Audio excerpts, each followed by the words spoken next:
beektu tiyyaa jaalala keeyyataa obbuu si yaadadhu kulli tiyyaa taa'e kophaan gaddaa onni keessaa burqaa akka bishaan maddaa inuma hin garree jaalalli kee adda keessa rafee bulaa beektu tiyyaa jaalala keeyyataa obbuu si yaadadhu kulli tiyyaa taa'e kophaan gaddaa onni keessaa burqaa akka bishaan maddaa inuma hin garree jaalalli kee adda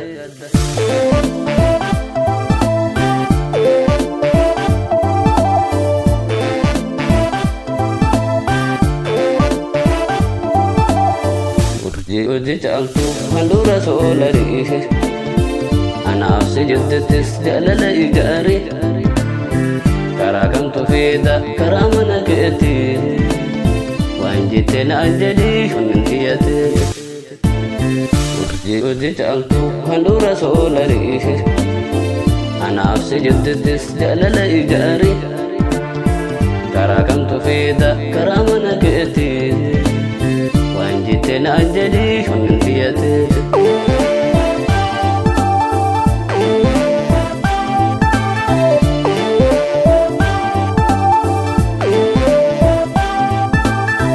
jaalala biraalle sirratti hin gurmeessu na jibbite jedhee waan kan kee odeessu jalliseen ilaala bakka ati geessu jalliseen ilaala bakka ati geessu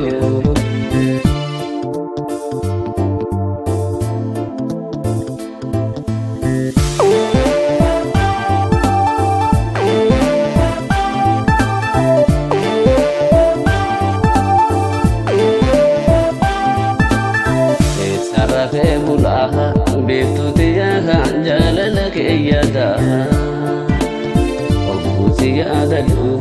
kulli tiyyaa taa'e kophaan gaddaa onni keessaa burqaa akka bishaan maddaa inuma hin garree jaalalli kee adda keessa rafee bulaa beektu tiyyaa jaalala keeyyataa si yaadadhu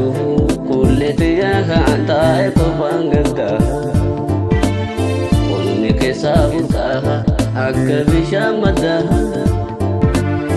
inuma hin garree jaalalli kee adda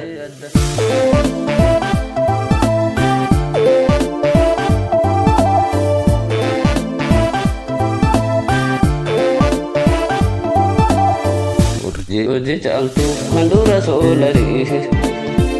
anaaf si jettettis jaalala ijaarii karaa kamtu fiida karaa mana keetti waan jettee naan jedhii hunnin kiyyate odi caaltu handhuura soolanii anaaf si jettettis jaalala ijaarii karaa kamtu fiida karaa mana keetti waan jettee naan jedhii hunnin kiyyate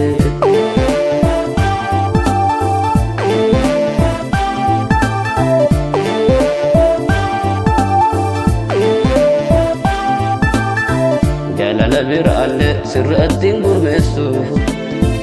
na jibbite jedhee waan kan kee odeessu jalliseen ilaala bakka ati geessu jalliseen ilaala bakka ati geessu